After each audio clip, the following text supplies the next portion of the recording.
Welcome back to Earth Station Trek, a show where we trek from the early days on NBC to the future on Paramount Plus and everywhere in between. I'm Charles Kelso, and it's my privilege to introduce the Earth Station Trek crew: Keith Johnson, What's up, kids? Alan Seiler, What's going on? and Veronica Dashel. Hi.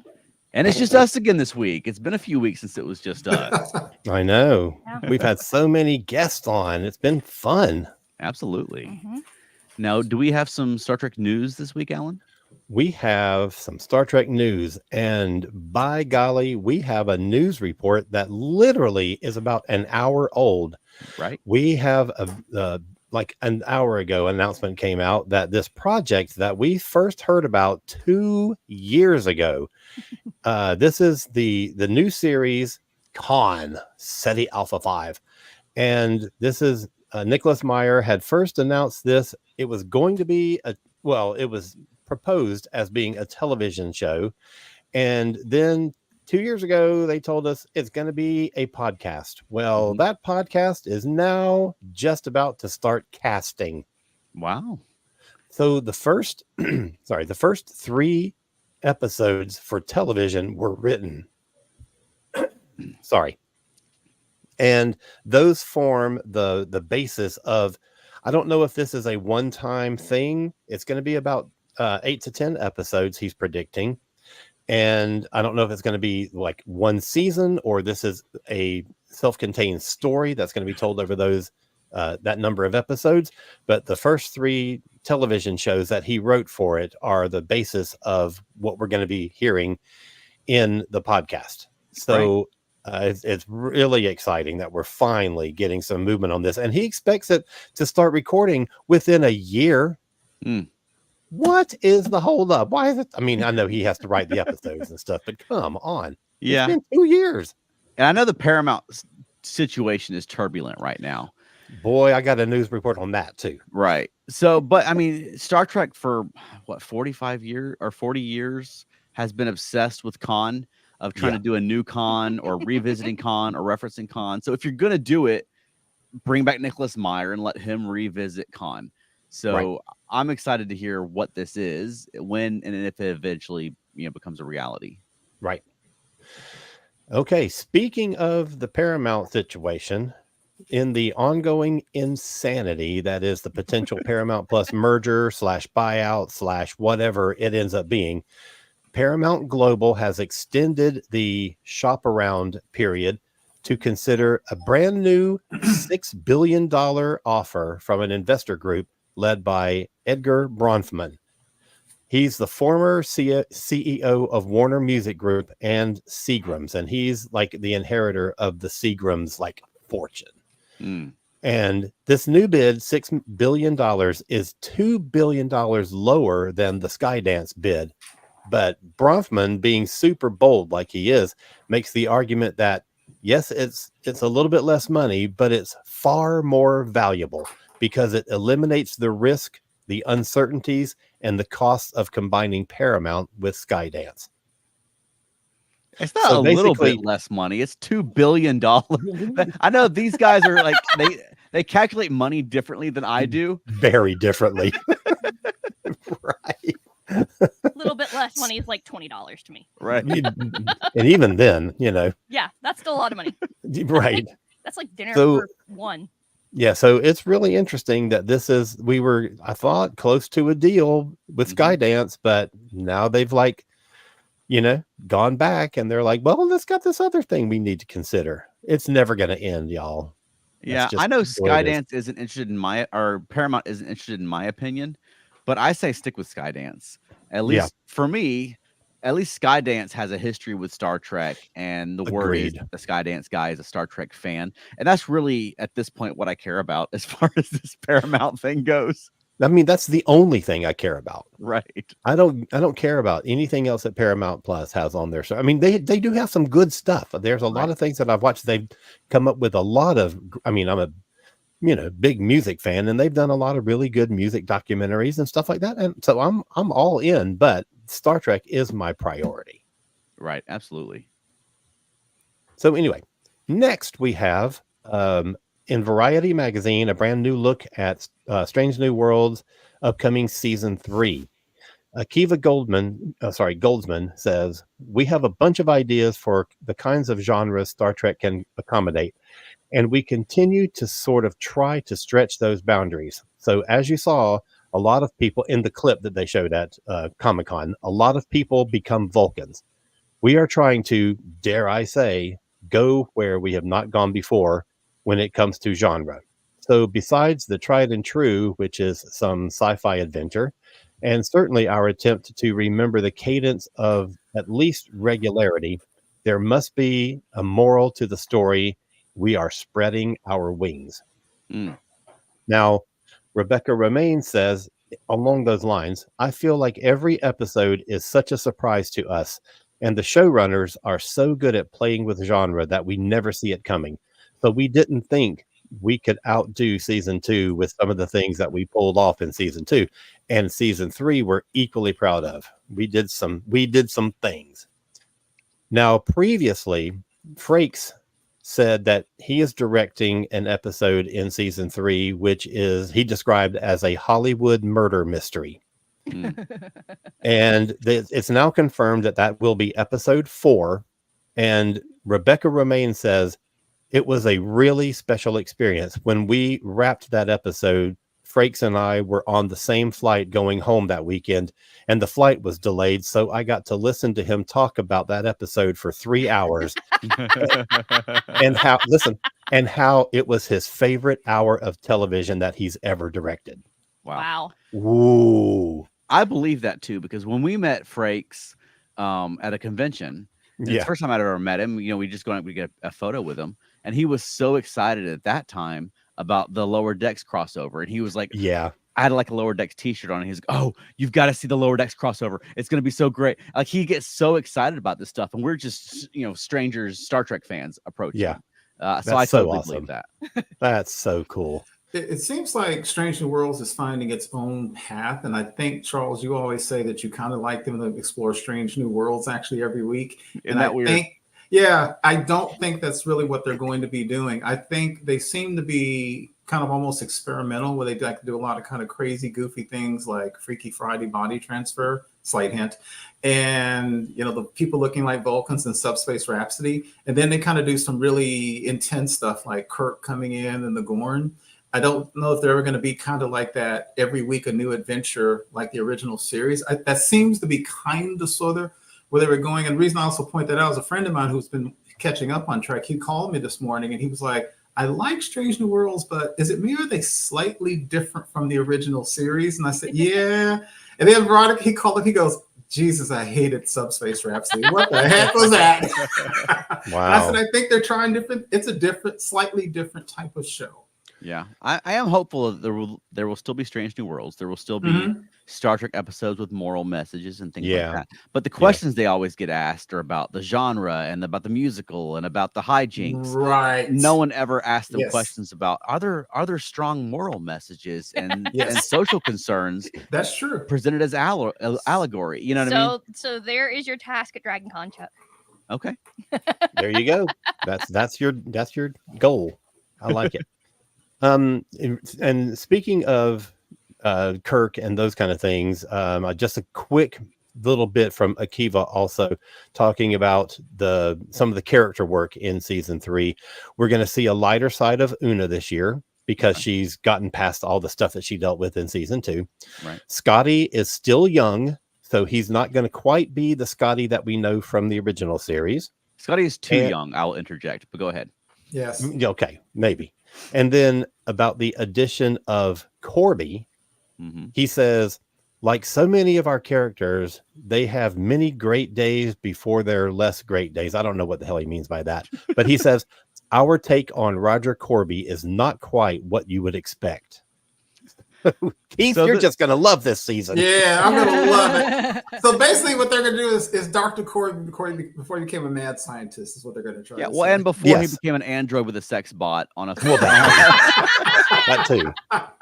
So basically what they've said about season 3 is that it's going to drive squarely into the original series. So there's not any I don't know. I mean, we were thinking they could go for seasons and seasons without ever having to do that crossover into the TOS timeline, Yeah.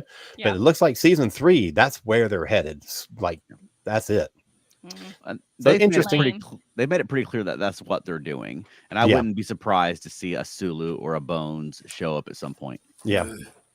Did anybody just transfer to the ship after Kirk got there? I know, right? Kirk was the No. last guy to show up. Right. There's gonna be like Mr. What's his name? Mr. Eddie Leslie? Pulaski's character. Mr. Leslie's gonna show up. Mr. Kyle's gonna show up in the transporter room one day. It'll be great. Okay, so super quick on these last two. Prodigy season 2 is coming out on Blu-ray November 12. There's going to be 2 new documentaries on it, both of them featuring Will Wheaton and the producers. The Awesome. first one is Producing Prodigy, The Legacy, and it talks about how Prodigy introduces the themes of Star Trek to new viewers. And the second one is called The Odyssey of Prodigy. And that one, the producers discuss the Protostar crew coming from being heroes on their own ship to becoming part of something much bigger in season 2. And Will Wheaton talks about his character coming back to Star Trek and how that return affected him. Awesome. And then lastly, and I should have said earlier that a lot of this news feeds right directly into our topic tonight, because we've got already talked about a Hollywood murder mystery. And so, we've got a lot to talk about tonight. But Lower Decks season 5, a little preview on that. Mike McMahon said the finale is going to be really epic. We kept adding and adding and adding to the finale because nothing was ever satisfying enough, and there weren't enough goodbyes to tell in a funny way. Ultimately, what we ended up with was a gigantic episode that's really fun. The episode is going to be a longer episode than normal, and Tawny Newsome describes it as a double stuffed Oreo of an episode. And a couple of the cast members talked about how emotional they got when they were recording their final scenes. Yeah. And Jerry O'Connell was like, I did not expect to get this emotional. So I can't wait. Yeah, me Yeah. either. I love Lower Decks, and they're gonna deliver. It's gonna be a fantastic season. There's no chance that they won't deliver. Right. They know how to bring the goods. Absolutely. And that's the news for the week. All right. And Keith, did you have any This Week in Trek this week? Yeah, just got a couple here real quick. This was kind of a big one on October 18th, 1992. Bated breath people were waiting with. The first day of filming was Deep Space Nine. Wow. First principal photography started on The Emissary, the show that brought Hawk to Star Trek. And again, I was there, and I remember when people were just, before the internet as we know it, I guess you had bulletin boards. You had bulletin boards in 92. They were babbling about it wasn't going to go anywhere, and there was no starship, and you can't make it work because you're supposed to seek out strange new life and new civilizations. That means you had to go somewhere. It was amazing. And I will say, despite my well-known, not dislike, but just meh attitude about the Abrams universe, I have never gone into a Star Trek show just hating it because of what I heard ahead of time. I mean, that's one thing I don't do, and I can say I don't think any of us have hated any show, even the ones we don't love. So, but I remember back then, it was like they were dead in the water before they started to many people's minds. And now look at it. Yeah. Absolutely amazing. And there's just a couple of more of this one. I found this really funny. On the same day, August 18th, in 1997 was first day of filming on, this is great, Year of Hell from Voyager. Oh, yeah. Man. I love that episode. Absolutely one of the best episodes of all Star Trek. And I'm sure everybody knows the story that Berman and Braga wanted Year of Hell to be a year long, kind of like what the Xindi War ended up being in Enterprise. And the suits were there's like no way. And a lot of criticism comes from Year of Hell, but I will say this for Berman and Braga, they also did not like how the the Voyager basically reset at the end, because the joke is the Voyager is the cleanest ship you've ever seen to spend 7 years in another galaxy. Oh, but what could have been. And what I find interesting, also first day of filming on the same day in the same year, Favor the Bold, Deep Space Nine. Dude. Okay. one of the best Yes. episodes of Star Trek ever in the history of television. Ever. And Oh that was a my time when God. we had then what we have now, which was you had more than one Star Trek series going on at the same Mhm. time. And in the case of those two, they were hitting on all cylinders. Yeah, that's the right truth. during that period of time. Yeah, And that's the truth. then the last one, don't typically do birthdays, but this was a big one, obviously. August 19th, 1921 was, 103 years ago, the birthday of the great bird of the galaxy, Gene Roddenberry, Wow. born in El Paso, Texas. Yeah. Yeah, that was key for Star Trek, I would say. Right. Yeah, Right. we kind of have to report on that one. Yeah, that's the one. And that's this week in Trek history. All right, Awesome. let me get a couple of comments before we move Awesome. forward, because these are about the thing we just did. So Matt Sweatman says hello. Hi, Our Matt. buddy Wayne says hello, everyone. Hey, Wayne. Matt says, "What's 2 billion between friends?" Yeah, Matt. What's 2 Um, billion between friends? What's 2 billion at all? That's what I want to know. I know, right? Rob Levy says, I want someone who sees their role as a caretaker as well as a business person. Yes, That's please. so true. Our buddy Bill Lamont says, "Hi all, little late because I'm working on a couple of art projects for others." That's super cool. That's awesome. And then Matt Sweatman, smart ass that he is, says, "News this week in Trek. What is this, 2021?" Well, like Charles was saying earlier, Matt, we've had so many guests and stuff that, we just want to jump right into it. Mm-hmm. And then my buddy Hannah, hello Hannah, says hi. Hi. All right, y'all. That's it. Yeah, and I'll throw one thing in real quick. It's not really news and not really this week in Trek, but this week, Ralph Sineski, who we're big fans of, he's 101 years old, went to his first Star Trek convention, and he was reunited there with Bill Shatner, who he's not seen since they worked together on Star Trek. And What? he was an incredible director from the original series, and just seeing Wow. photos of him at 101 years old attending a Star Trek convention for the first time and reuniting with Bill Shatner is fantastic. So Google that if you've not seen it, because that is a Star Trek fan and an original series fan. It's really touching. That is so Oh. amazing. Mm-hmm. And I mentioned just a week or two ago that I was actually up late one night watching an episode of The Waltons. And it was about an old lady, one of the old relatives of the Waltons, basically being pushed off her land, blah, blah, blah. And it was just, The Waltons is a good series, but this seemed especially good. And without knowing the photography, the cinematography, everything just was really popping. And at the end of the show, it said directed by Ralph Sineski. Mm-hmm. And I was like, Yeah. wow, no wonder. Yeah, absolutely. He's a legend, and it's great to see him still at it and No kidding. and still engaged with the Star Trek fan community. I think Yeah. it's wonderful. Yeah, that's amazing. All right, now we do have a topic tonight. I know we had a little playing catch up to do. Do we have a commercial break first? Yeah, let's go to a commercial break, and then when we Okay. get back, we're going to be talking about Star Trek episodes that were inspired by movies. So stay right there. Here we go. Attention, people of Earth! Turned on the TV late last night. Cause I feel nerdy. Save the galaxy from a fright. Cause I feel nerdy.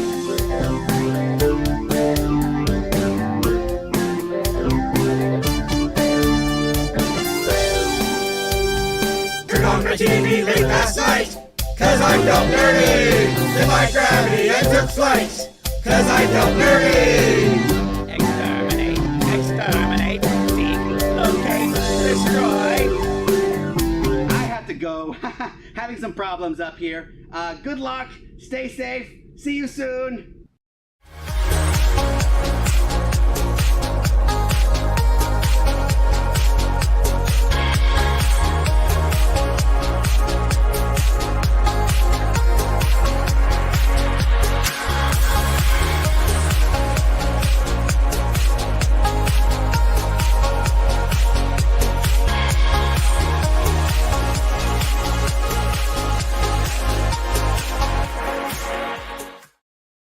And we're back. Woohoo! Now, as Strange New Worlds has been going on, I've been a little critical of the fact that their Gorn episodes are very closely based on like Alien and Yeah. Jurassic Park, and I'll admit I've that's something that I've been poking at since Strange New Worlds has been going.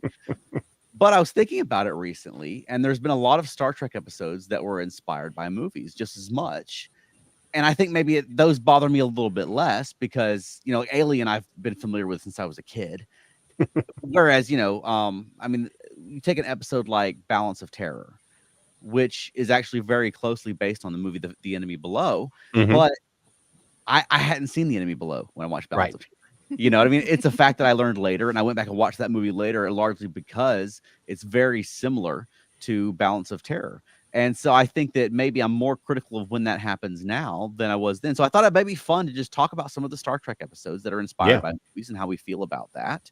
And if we have time, some movies that we think might be good bases for Star Trek episodes. And so if you've got one in the chat that you know of, it's a Star Trek episode that's based on a movie, feel free to throw it out there. But I mean, starting off with Balance of Terror, it's an all-time classic episode. Yes. It's one of the great Star Trek episodes of all time. But it's very similar beat for beat with The Enemy Below, which is about, you know, it's based on a book. In the book, it was a British ship, but in the Hollywood version, of course, it's an American ship, and it's an American captain going up against, you know, a Nazi U-boat captain. But it's quite similar to Kirk and the Romulan commander, in that they're sort of matching wits with one another, they're strategizing against one another, they develop a respect for one another along the way. Even the actor who played Schmitter in the Horta episode that I'm having Devil in the Dark. Devil in the Dark is in that. He's like the loudmouth guy in the engine room who doesn't believe in the captain. Like there's a lot of crossover between those two episodes.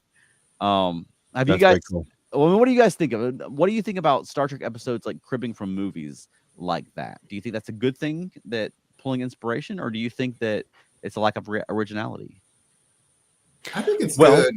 Yeah. Because look at everybody who's copied from Shakespeare novels, you know, and I think also, and it's funny because if you look at Balance of Terror, what people always criticize is some of the naval things they borrow that kind of sort of doesn't make sense. Like when they're in a stalemate with the Romulans, they tell Spock, "Work quietly," and they're whispering. Yeah.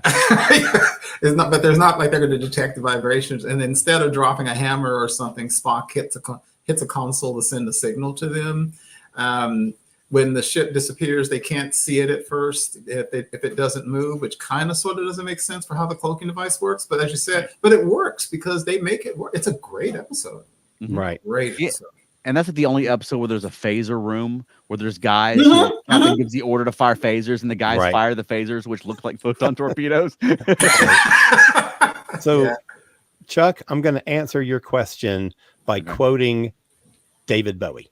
Okay. Because he was accused of, all you do in your career is just steal from other things, from other songs or other artists. He's like, yes, but knowing what to do with it once you've stolen it is the key.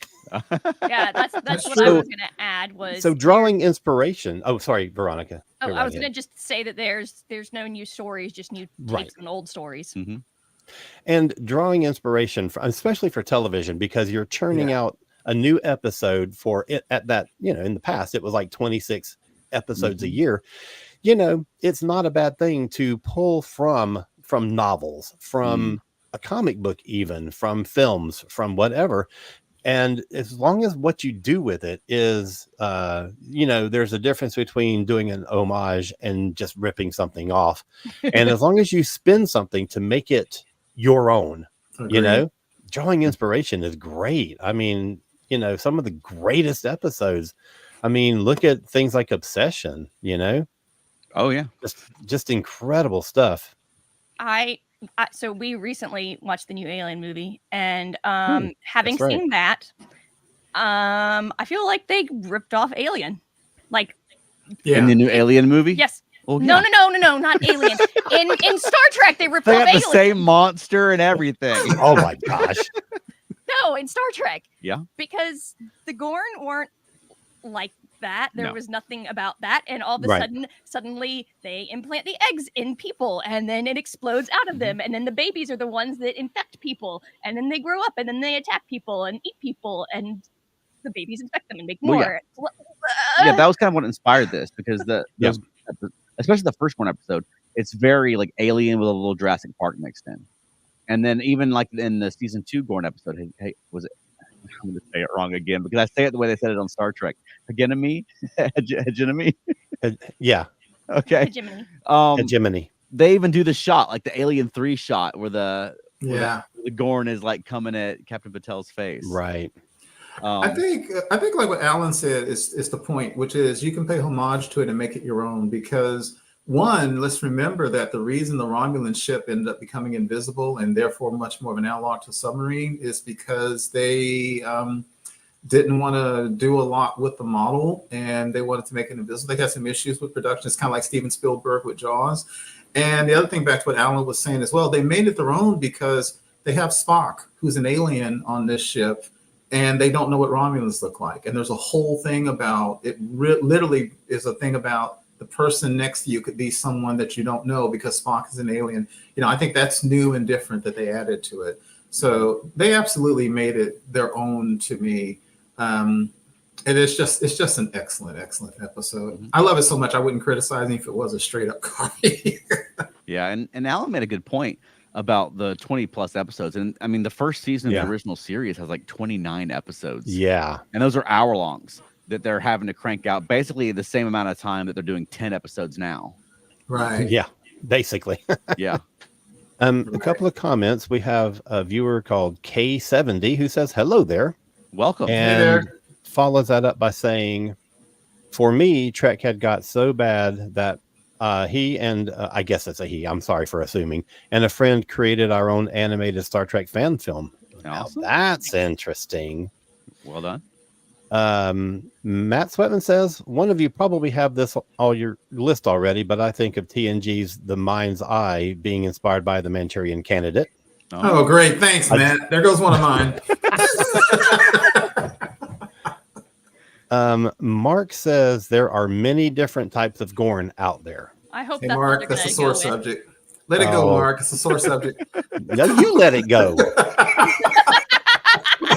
We're not bitter. And Elaine, this is we'll come back to this when we get to this part in the show, but Elaine says, I'm not sure how the specifics would work, but I would love to see a murder thriller like Rear Window. Okay. That's an interesting one. That is an interesting one. Yeah. Yeah. So what are some episodes that you guys thought of that were inspired by movies? So the only one that I thought of was Our Man Bashir and James Bond, but that I was knew you were going to say that. by James Bond. So Well, it was definitely inspired by James Bond. I mean, the 100%. episode itself wasn't, but his fantasy world was inspired by. Yeah, James it wasn't Bond. the specific plot of a James Bond film, but yeah, it was definitely James Bond inspired. Mark responds to Keith by saying, here today, Gorn tomorrow. That's good. I don't have a response to that. That is good. Veronica, okay, sorry. To your point, Our Man Bashir is such a blatant Bond thing. But then I grew up watching a series called Our Man Flint with James Coburn. So that's been around forever. I mean, there was even the name of the sexy secretary assistant. Was it Mona Loves It or something like that? They used to do those horrible names with apologies to women. There was... Yeah, there was O'Brien, who was just, O'Brien was just an absolutely stereotypical villain. And Avery Brooks was able to do Avery Brooks and be over the top as the bad guy with a ridiculous plot to use a laser to like melt lava. And basically, no, it was going to flood the earth. And then basically, the only people who survived were at the top of a mountain. And then he was going to, that's the most ridiculous plot ever. It was so true to Bond. It was great. I mean, I love it. But I think it works really well, though. It's not just a spy spoof for no reason. I mean, so much of the Garrick and Bashir storyline, from the beginning of the show to the end, involves spycraft. From Garrick's past to sort of him becoming sort of an ominous mentor of Bashir, and then Bashir getting involved in Section 31. I think dropping those two characters specifically into a James Bond adventure for fun, I think works really well, and it plays really well off of their character arcs. It's not like they just pick something out of a hat. I think that was a very deliberate thing to do, and I think it's a lot of fun because so much of what we see is them in like these dark spy stories. You know, like dealing with Section 31, or I mean, Garrick just basically he was like a KGB torture guy before he was on Deep Space Nine. But I think dropping them in a lighthearted, like American spy adventure is a lot of fun.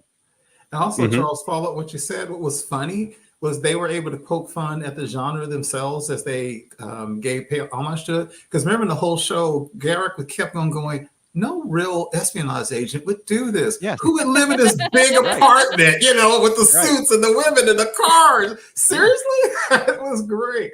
And I don't remember exactly where that episode was placed, but it feels like it's sort of the halfway point because you're playing off of what we knew about Garrick up to that point.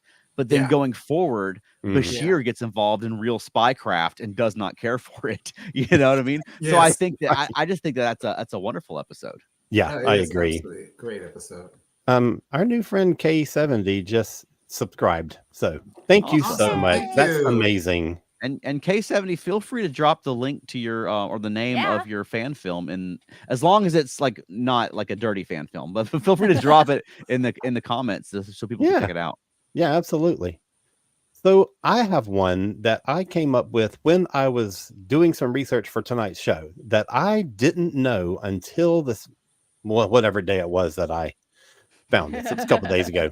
But in Picard season 3, Captain Shaw, the monologue that he does in episode 4 about Wolf 359, which is one of the key scenes of the entire season, is an homage to Quinn's monologue in Jaws about the sinking of the Indianapolis.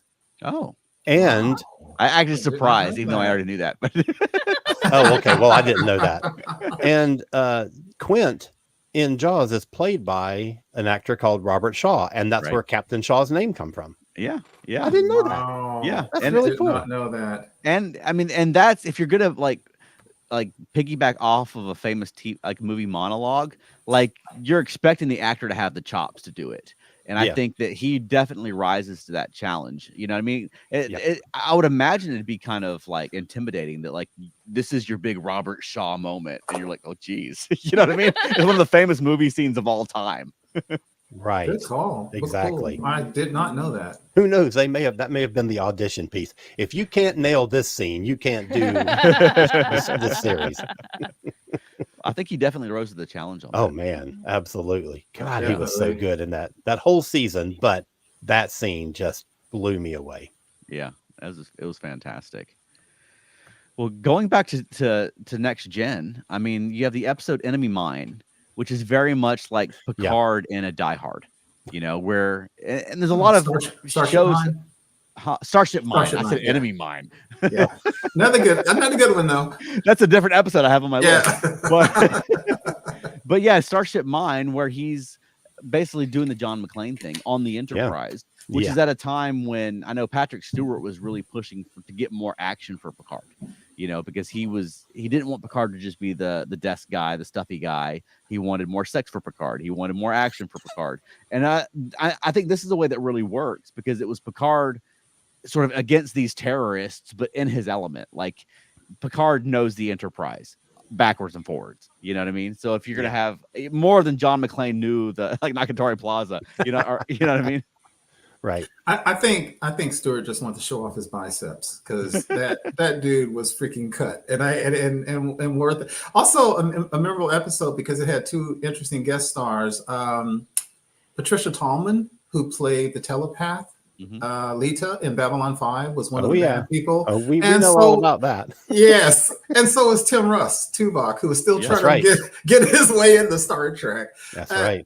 That's actually a great episode, Charles, because even though it's an exciting episode, it's what I love at the end, spoilers to those who haven't seen it, is I love the scene at the end when Riker is talking to Picard. He says something about the ship, and he says, you know anything about them? And Picard says, real seriously, I know they won't get far. And then the ship blows up, and he straight up murdered them or killed them. And it's pretty intense. He did what he had to do because they were going to use the trilithium deposit from the ship to create bombs.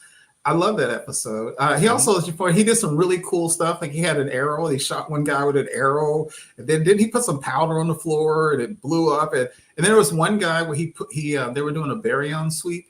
And he leaves the guy, and then he walks, and the guy gets killed, and he does that kind of thing that guys do in movies. He kind of stops and then keeps walking again. It's a great episode. It really is, and I think it set up the stakes and the situation very effectively for Star Trek. Because sometimes they're kind of stretching to create these scenarios in Star Trek, right? But in this one, it was the Enterprise had to go to the space dock, and they has to be cleared of these particles. It's dangerous, so everyone has to evacuate the ship. Right. Not in a like an emergency evacuation, but just a standard. It's like standard. Like routine maintenance essentially for the ship, but this baryon sweep is just slowly moving through the ship, and if it comes in contact with you, you're dead. And that is used to build tension throughout the episode. And but it to me, it just feels like a very natural thing, the kind of thing that a starship may have to do, right? Right. It's a good one. Yeah. One I have, I'm going back to Deep Space Nine. There's an episode. It takes place solidly during the Dominion War. It's called Nor the Battle to the Strong. Okay. And again, spoilers for those who haven't seen it, but to get really quick to the point, Jake Sisko, functioning as a reporter, ends up in a battle. A heinous, tough battle where people are dying and stuff. And there's a moment where he and Bashir are attacked. Bashir goes down. Jake kind of sort of thinks Bashir is dead, and he runs. And then later on, and he meets another soldier, and this soldier's alive for a while, and the soldier basically goes out tough, and he dies. And Jake, who kind of sort of is like, oh, I'm going to be a reporter and stuff like that, he faces the horrors of war as everybody faces the horrors of war. And later on, he kind of does something to kind of sort of redeem himself. But what I love about that episode is the end. It's really great. He writes a story about what he would call his cowardice when he ran from Bashir. And he shows it to Bashir, and he shows it to his father. I mean, this hero. Awesome show. But that is clearly inspired by the book, which was later the movie, The Red Badge of Courage. Right. Which is all about a soldier during the Civil War, one of many, who panics in his first battle. And after he runs from the battle, he encounters people. There's another soldier who's walking and talking, and then literally just goes, oh, and dies. And he encounters a dead body and stuff. It also has very slight elements of All Quiet on the Western Front. So kind of put together. There's one interesting aspect about this, though. And first of all, I freaking love this episode. Yes. But, the things that you're quoting from are movies about soldiers, and the people that he's with in that episode are soldiers. They're trained for war, but you still don't get the reality of it until you're in it. I don't care what it is, how much you're trained, you don't know until you get in it. He had no training. Absolutely. He walks in blind, and he walks in kind of cocky, like, oh, I'm excited about this new career path. And he gets hit square between the eyes with the reality. And it is so good. And I loved Sisko's reaction to it when he's reading it, and he's like, I think everyone who's been in this kind of situation would recognize himself in this story, but most wouldn't have the courage to put it out there for others to read. And I mean, how much of people who are remembered as heroes wouldn't have seen themselves at that moment in that time as a hero, just being afraid and trying to survive. And almost I think everyone. That's something that I think Deep Space Nine did really well several different times, is portraying people in war, but not necessarily in like the old 1940s war movie kind of a way, you know what I mean? But just more realistic people dealing with the realities of the war as well as they could in 1990s television. Yeah, you listen to real life military commanders, and this came up a lot during when the Rambo movies and stuff came out. Right. And I read a lot of interviews with real life men and women who were in things like special forces and stuff. And they said in real life, you wouldn't want somebody like that. You don't want somebody who claims they don't have fear. You're not talking about a Green Lantern. You want somebody who knows fear and learns how to control it. And I think that's what that episode pointed out. Yeah. Well, can I do another DS9? Please. Yeah. All right. Well, you probably have heard about this play, this musical that was then adapted to a film called Brigadoon. And it is about two American... Oh, dear. I was on your list, too, I'm guessing. Of course. Well, then you can jump in. I promise I'll share it with you. Okay. Brigadoon is this mythical Scottish village that appears in the real world once every 100 years. And these two American tourists encounter it, and one of them falls in love with one of the girls. And that is pretty much exactly the premise of a DS9 episode called Meridian, where they find a planet that kind of circles around from into our dimension in different periods of time, and each time it appears, the amount of time that it's here shortens. And Dax falls in love with one of the men from that planet, and of course their time is very limited because the Brigadoon planet Meridian is going to recede back into the mists of mythology very soon. And the thing, first of all, it's not one of my favorite DS9s, but I love that. I mean, if you were thinking of, something that you could adapt into a Star Trek, Brigadoon might not be the first thing you'd think of, but it works really well. It's such a great premise for a Star Trek kind of show. And the other notable thing about it is that it's the very first appearance in any Star Trek episode, any Star Trek series of Jeffrey Combs, because he plays Dax's love interest. And he would go on. Yeah, he would go on from that to be Brunt. And then from Brunt, he would go on to be Weyoun. And then he would go on to Weyoun to do everything else in the Star Trek universe. Veronica's checking. I don't know that Jeffrey Combs played that part. Well, IMDb is a liar then. Okay. Yeah. Okay, I'm not arguing with you. What did you have to say about Brigadoon? No, I agree with Alan. I think it goes back to what Alan said earlier about you can absolutely be inspired by something and make it your own, because there was magic in that movie Brigadoon. This is, of course, some techno babble. Right. And also what was very interesting is Dax, who, on one end, Dax has always been interesting. You could say Dax has lived 7 lifetimes in 300 years. You could kind of sort of say Dax should know better than to love at first sight. But then on the flip side, Dax is all about, look, I know what life is about. Grab it while you can, enjoy yourself. And what is interesting, the twist they made in this case, why Dax couldn't stay in that fantasy world, if I remember correctly, is Dax's presence. Because when they went to the other dimension, they actually lost corporeal nature, and they became like some kind of energy thing. Like they were this gestalt. They were non-corporeal, and they all shared with each other.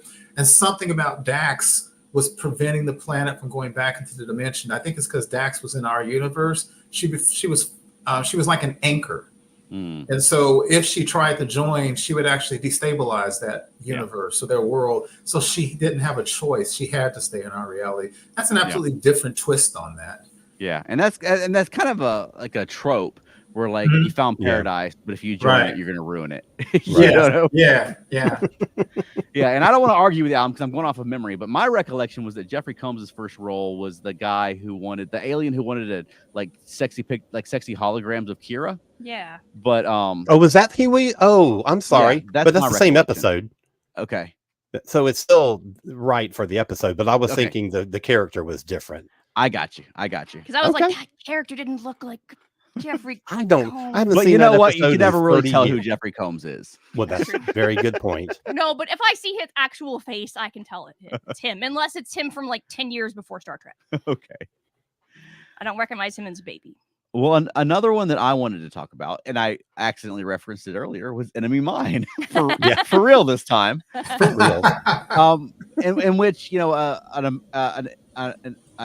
a human space pilot and the enemy that they're at war with, the Drax, they get crash on a planet and they're stuck there together, and there's a whole story about them. They're two enemies that are on this planet together, and I don't want to spoil Enemy Mine, but if you've not seen Enemy Mine, it's fantastic. Yeah. But they did a similar kind of a thing in the episode The Enemy with Geordi and a Romulan who got trapped on a planet together, and they develop a rapport as the episode goes on. And it wasn't quite as in depth as like the years that that took place in Enemy Mine, but The Enemy, I think, is a really cool takeoff of the Enemy Mine concept.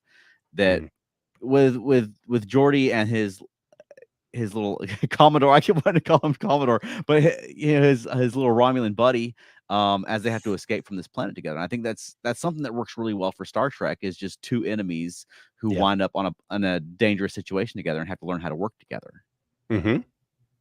Yeah, that's a great episode. One of the reasons, Charles, I like that episode is because Geordi LeVar Burton just gets to act.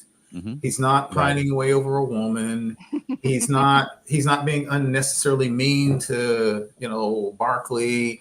Nothing. He has an episode around him, and I love it for that.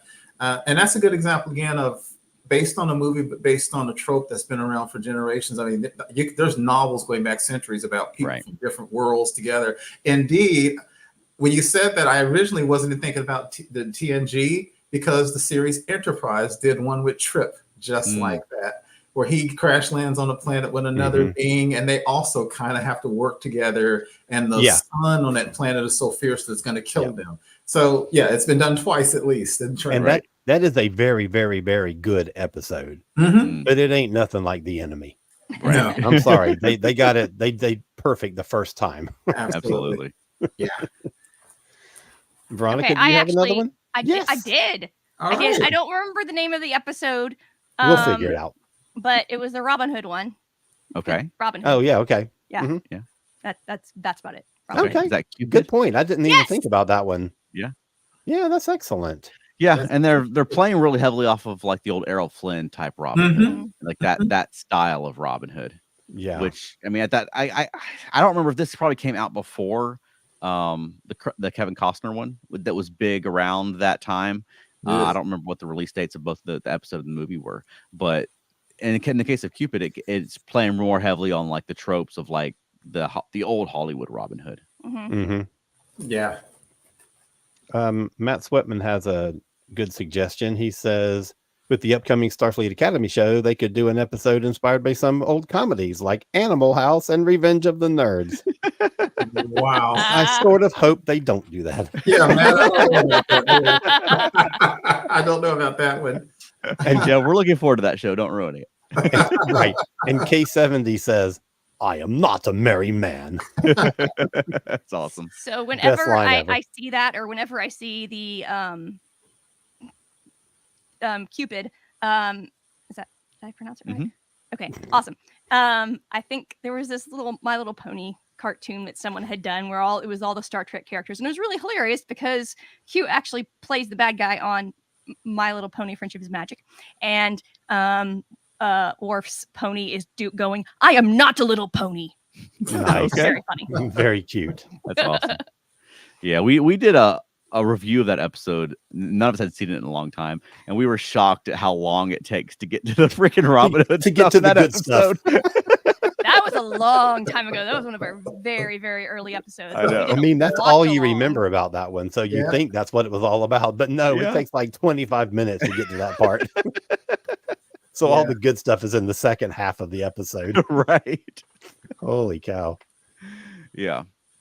Well, I want to talk a little bit about the DS9 did a Casablanca episode called Profit and Loss, which was real overtly Casablanca, but with Quark, which makes sense because you got Rick's Cafe, and then he's sort of like the bartender there, like the proprietor, and then you've got Quark has obviously Quarks, and there has been a war, so I think it makes a lot of sense, but it's not something that I would have ever thought of. Right. Of like, because you don't imagine like Quark being Humphrey Bogart, you know. Exactly. But I thought that was a natural thing because that's one thing that sort of loomed over DS9, and we talked about the ongoing war. We talked about that a lot, but it was also especially early on, it was the site of an old war, and it was an old war that was very inspired by like Nazi Germany and the Jewish Holocaust and things like that. But I mean, that sort of like Quark had been there during that. Yeah, I thought that was a really clever thing to do. Well, another good Quark one is the homage to the Magnificent Seven called the Magnificent Ferengi. That's a good episode. It is so much fun. I mean, I don't know if it's a good episode, but it is fun. It is a fun episode. Is that one with Iggy Pop back on there too? Was Iggy Pop on there or no? Was he the? Because Iggy Pop played Avorta. Was that the episode? Yeah. That is a good. And then you had Jeffrey Combs was in that one, right? Of course he is. Well, he's in everything. At that time, he's like in every episode. Right. Yeah, that was, and those are good episodes because they also both show, not surprisingly, Magnificent Ferengi. Armin Shimmerman said is one of his great favorite episodes, of course, because he got some stuff to do. And what you mentioned earlier, Charles, too, about a Ferengi with the head and the teeth and the ears and stuff, doing an homage to Casablanca. It maybe shouldn't work, Yeah. but it shows what happens when you just take it seriously and you get good actors and good writers. Right. It just works. Yeah, I have one more that's real obvious, but it's also another one that I just love, and that, of course, is a tribute to Robert Louis Stevenson from the original series. Kirk gets beamed up and gets split into two halves. And that is obviously Dr. Jekyll and Mr. Hyde, even though it's not one person turning, but it's the whole point of Dr. Jekyll and Mr. Hyde was that there was an evil half to us and a good half to us. And the concoction that Dr. Jekyll made brought out his evil side. Of course, we know in real life we're not that literally cut and dried or black and white. But that's what the Enemy Within does. Just like the novel, they took the evil part of Kirk out and they took the good part of Kirk out. And the whole thing was then you realize that they're really both parts of the same half. And that's one of those things that's been explored everywhere. The most other common example of that, of course, is in the comic books, is an Incredible Hulk. So that's an incredibly common one. But also with some couple of problematic moments in that is a really good episode too. Yeah, and along the same lines, we have a true Jekyll and Hyde pastiche, which is Darkling from Voyager, where the Doctor starts tampering with his programming, and that's what I was thinking when you were like little Dr. Jekyll and Mr. Hyde. I was like, Voyager one. And then Voyager also did the one where B'Elanna is split into a good Klingon and a super mean Klingon. Oh yeah. So, well, no, sorry, a good human and a super mean Klingon. Right. So yeah, they've done that a couple of times. It makes sense. A couple of Matt, I think it was. Let me see. Oh, it was Mark.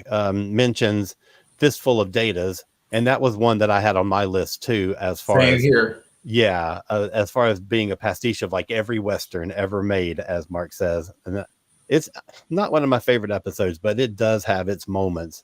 And I mean, that's just a damn good title. Right. A Fistful of Datas. That's just hilarious. God, I love that. And Matt, another one on my list, Matt says, if you don't mention Flash Gordon and Captain Proton, I'll be disappointed. Well, Matt, it was on my list to mention because that is still one of my favorite episodes of Voyager ever. Yeah, I'll go a little further than that. And they do pull from Flash Gordon for Captain Proton, but they also pull a lot from Commando Cody and Zombies of the Stratosphere, which was essentially a Commando Cody, like the third Commando Cody serial. Cool. But they changed his name to Larry Martin for reasons unknown. But he has a very similar costume to what Captain Proton wears, except for he has a helmet as well. But also the robot is like from the mysterious Dr. Satanist, the Dr. Satan robot that they have. Like exactly. Like it's this like it looks like the same robot. But also because Zombies of the Stratosphere has Leonard Nimoy in it, so I wanted to mention that as well. Yeah. Oh yeah. Yeah, you're right. All those three and Buck Rogers. It was that whole kind of genre of those kind of far out things. You're right. And it's one of the best things Star Trek's ever done because they do it agreed. so well. Agreed. Yeah. I love all those like serials from the early days of cinema. Man, I love those things so much. Yeah, me too. Mark mentioned. Oh, sorry. Go ahead. Yeah, the real quick about there's one episode with Captain Proton, the one where they had to pull Captain Janeway into because the photonic beings got involved and all that kind of mess. What I read about that recently was interesting is they were literally sitting around going, man, we've been blowing the budget a lot and we need to do a bottle show and we don't really know what to do. And somebody goes, why don't we do a Captain Proton? And they're like, okay. And so they made that episode and it turned out to be another great Captain Proton episode. Go figure. Mark first says the TOS episode Obsession and First Contact pay homage to Moby Dick. Yes. Yes, Mark. Great episodes and movie. Yes. And he says Commander Cody and the Zombies of Stratosphere were airing at the same time, so they were separated the characters. Okay. Interesting. All right. Yeah. And I feel like this topic ended up being pretty rich. We could have kept going on it, but I mean, really, it started out as me just calling out my own hypocrisy because I was giving Strange New World such a hard time for ripping off Alien. But I mean, the Star Trek has a long history of doing that. And I imagine they will continue doing it, especially as they say on the Strange New Worlds, they intend to keep playing off genre. Yeah, and I'm glad because right.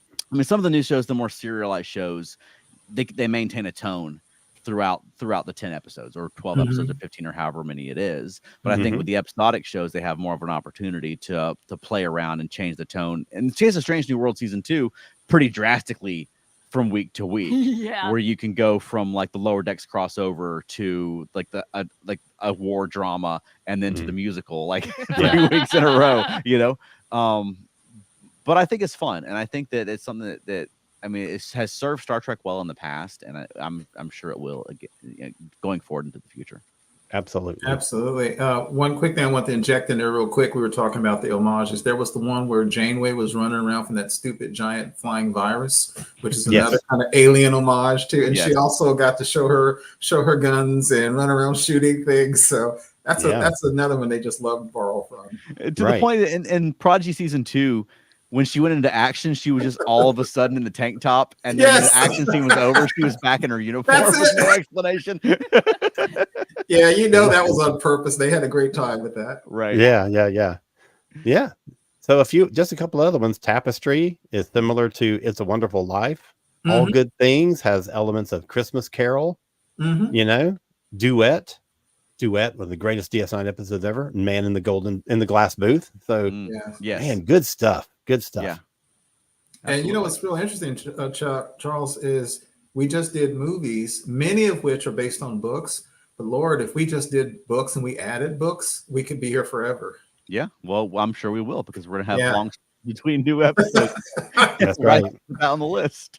That's right. We didn't even get to like the idea of movies that we would like to see become. That's right. And so we'll have to save that for its own episode, I guess. Yeah. That'd be fun. Well, next week we'll all be at Dragon Con, but we're gonna have a pre-recorded episode for you because we can't let it pass. Because I mean, next week is basically like when past tense the episode takes place. It begins like August 30th, 2024, and continues on into the first week of September 2024, which is pretty rare for an old Star Trek episode to take place like right now. Now. So we're going to have a pre-recorded discussion for you that'll go out next week in honor of past tense, and we'll be diving into those 2 episodes. So join us next week. And then if you're at Dragon Con, come find us at Dragon Con. We're all over the place at Dragon Con. We'll be doing a panel together live in person for the first time. First time. That'll be, Sunday at 11:30 a.m. in the Trek Track. And we'll be talking about Prodigy, just Star Trek Prodigy. It's the Star Trek Prodigy fan panel, and it's going to be with us. And I know that, Alan, you're on all of the Star Trek panels. It's weird. Like my Sunday, I don't have anything on Saturday. So Sunday, I'm like in the Star Trek room all day. You're just not allowed to leave. I get to walk across the hallway one time to do a panel about the Beatles in the Brit Track, but then I'm right back over on the other side of the hall to do another Star Trek panel. So awesome. It's exciting. Yeah. And we're going to have 2 Star Trek related puppet shows that we're doing, one for all ages and one for adults only, plus our other stuff that we're doing. So look us up at Dragon Con. We'll look forward to seeing you there. And for the folks, we've had a lot of participation this week from some new folks. So if you don't subscribe, hit subscribe. We're not one of the big podcasts. We're just some friends who like talking about Star Trek. So, I mean, hit subscribe and follow along. You can watch our episodes on YouTube or listen to us on your favorite podcast platform as Earth Station Trek. And we just have a good time talking about Star Trek. Absolutely. And Mark sneaks one more cheeky one in. He says that Into Darkness was inspired by Wrath of Khan. Right. We can almost do an episode of just Star Trek that was inspired by Wrath of Khan. All right. Keith, where can people find more of you? You can find me on X and Facebook, primarily the ESO Network Facebook groups. And how about you, Alan? CosmicCreative.com. KOZMIC Creative.com. And how about us, Veronica? FeltNerdy.com. That's right. We do nerd all ages puppetry through Felt Nerdy. We'll be at Dragon Con all over the place. But also we do adult only puppetry, which is more burlesque and very much adult only. So if you like that kind of thing, follow Felt Nerdy and Dirty. If you want the all ages stuff, follow Felt Nerdy. Or if you like both, follow both. And where else can people find us? Monkeying Around, a podcast about the monkeys. That's right, where we just released sort of a deep dive into the Monkees album Instant Replay, which was a fantastic discussion. I'm looking forward to hearing that one. Yeah, we had Craig from it's called Mixing Links the Monkeys on Disc, which is the Monkeys sessionography website. He's an expert on like the Monkeys, like different sessionography, which is ideal for instant replay because it was a very unique record where they were pulling back from early Monkeys out songs that weren't released, but also recording individual stuff as just separate Monkeys. It's a really fascinating album. So we had a great time discussing that. Yeah. And Veronica, do you have a closing for us this week? Oh, wait, hold on. I'm blanking on the quote. Hold on. It's in my brain. Oh, good. Well, I always will be and forever are your friend. That was the wrong quote, but you know what I mean? it's very nailed close. it. Nailed it. All right, everybody, take care. We'll either see you, quote unquote, see you next week or see us at Dragon Con.